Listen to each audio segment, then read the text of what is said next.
परमाराध्य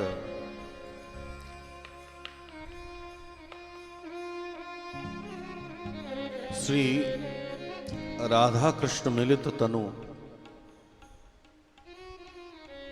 अनर्पित चरी प्रेमा भक्ति को प्रदान करने वाले कलि पावन प्रेमावतार श्रीमन चैतन्य महाप्रभु के नित्य पार्षद नामाचार्य श्री हरिदास ठाकुर की इस पवित्र समाधि मंदिर में नीलाचल धाम में अवस्थित होकर श्रीपाद सनातन दास बाबा जी महाराज के आविर्भाव तिथि के महा उपलक्ष्य पर अनुष्ठित इस दिव्य श्रीमद् भागवत कथा सप्ताह ज्ञान यज्ञ में हम सब प्रवेश करने जा रहे हैं। भगवत कृपा सर्वदा संत कृपा पर निर्भर है। भगवत कृपा के लिए पूर्णतः हम केवल और केवल संत वैष्णव की कृपा पर ही केंद्रीभूत हैं। यहां पर हम किसी भी रूप से स्वतंत्र नहीं हैं। जब तक सद्गुरुदेव की कृपा न हो, वैष्णव की कृपा न हो, संत की कृपा न हो,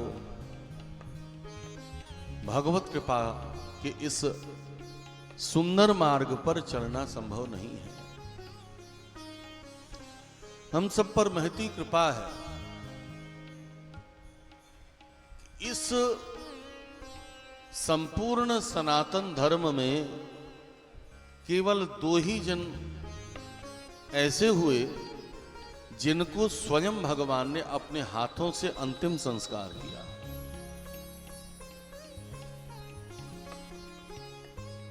भगवान के आविर्भाव की कथाएं आपने बहुत सुनी होंगी।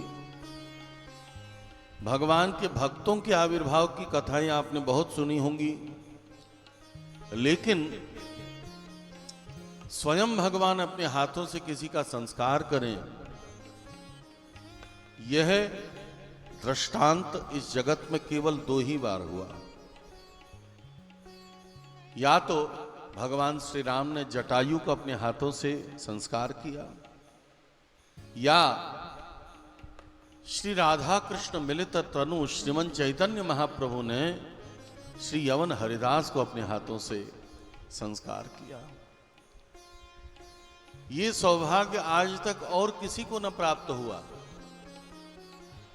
नामाचार्य हरिदास ठाकुर जो श्री नाम के साक्षात मूर्तिमंत स्वरूप थे, नाम प्रत्यक्ष रूप से नामाचार्य हरिदास ठाकुर के रूप में प्रकट हुआ करता था। ऐसे नामाचार्य श्री हरिदास ठाकुर के इस जीवंत समाधि मंदिर में श्रीपाद सनातन दास बाबा जी महाराज के आविर्भाव तिथि। भगवत प्रेमीजन, संत भक्तों का कभी भी किसी भी प्रकार से तिरोभाव नहीं होता है, क्योंकि ये संत और वैष्णव भगवान के प्रतिनिधि हैं और इन प्रतिनिधियों का आगमन भी भगवत इच्छा पर ही निर्भर करता है। भगवान जीव मात्र पर कृपा करने के लिए स्वयं संत वैष्णव सद्गुरु के रूप में अवतीर्ण होते हैं। सद्गुरुदेव श्री सनातन दास बाबा जी महाराज की इस आविर्भाव तिथि में आज यही कृपा परिलक्षित हो रही है कि सद्गुरुदेव श्रीपाद सनातन दास बाबा जी महाराज भी श्रीपाद रामदास बाबा जी महाराज की कृपा के साक्षात मूर्तिमंत स्वरूप थे। आज हम सब पर महती कृपा है कि हम उन्हीं परम संत वैष्णव चूड़ामणि सद्गुरुदेव की आविर्भाव तिथि के उपलक्ष्य में नामाचार्य हरिदास ठाकुर की समाधि मंदिर में बैठकर इस दिव्य भगवत गान को करने जा रहे हैं।